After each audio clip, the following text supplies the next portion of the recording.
Salut à tous et à toutes et bienvenue dans Scène, émission qui décortique et vous explique une scène. Ouais, je t'ai grave inspiré pour le nom. Je tiens à préciser que cette émission sera sur un principe participatif. Je m'explique. C'est vous qui allez m'envoyer une scène, que ce soit parce que vous ne comprenez pas comment elle a été réalisée, ou son sens, ou juste parce que c'est votre scène préférée et vous avez envie que j'en parle. Et je le ferai. La scène d'aujourd'hui est une scène qui est ressortie il y a peu sur internet, ce qui est très étrange, vu que le film date de 1997. Le film, c'est Contact, et la scène, c'est celle-ci.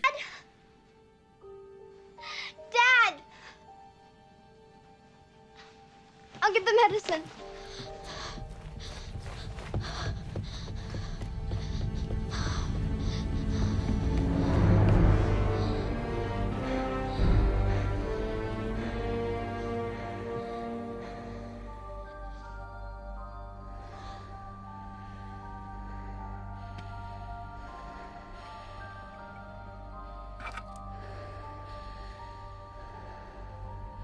Alors là, votre réaction c'est « What? Mais comment il a fait ?» C'est exactement la question que je me suis posée. Évidemment, le tour est révélé par le réalisateur lui-même dans les commentaires audio. Mais pour moi, ça servira juste à vérifier ma théorie en fin de vidéo. Alors, comment est-ce que cette scène a bien pu être filmée? Tout d'abord, j'ai cherché un cut. La scène aurait été filmée avec deux caméras, une qui fait le travelling face à l'actrice et une autre qui filmerait le miroir et dézoomerait petit à petit. Sauf que j'ai beau chercher frame par frame, je ne vois aucun cut. Ce que je vois, par contre, c'est que le plan est inversé dès le début, donc même si on n'y prête pas gaffe la première fois, l'effet miroir est là. Méa, vidéaste talentueux et cinéphile qui plus est, a dit sur Twitter « Ah, Contact, un sous-apprécié de Zemeckis. T'as une transition subtile à partir du moment où tu vois la poignée. » J'ai donc encore une fois fait du image par image. Oui, je me suis dévoué à me passer en boucle cette scène image par image pendant 1 heure rien que pour vous. À partir du moment où l'on voit la poignée, et autant j'adore Méa, autant là je pense que tu dis de la merde. Effectivement, il y a un mouvement de caméra qui est assez louche. En 4 images, elle se trouve baissée. Cependant, on peut noter que ce mouvement de caméra est présent durant toute la scène, à croire qu'en 1997 c'était trop dur d'avoir un stabilisateur. Pourtant, sa piste de recherche est très bonne. Et si durant ce basculement de la caméra, on changeait de caméra, retrouvant l'idée d'une scène filmée avec 2 caméras, non, la réponse est non. Je pense qu'il est beaucoup trop complexe de manipuler un tel plan. Il faut que l'acteur soit à la même position exacte.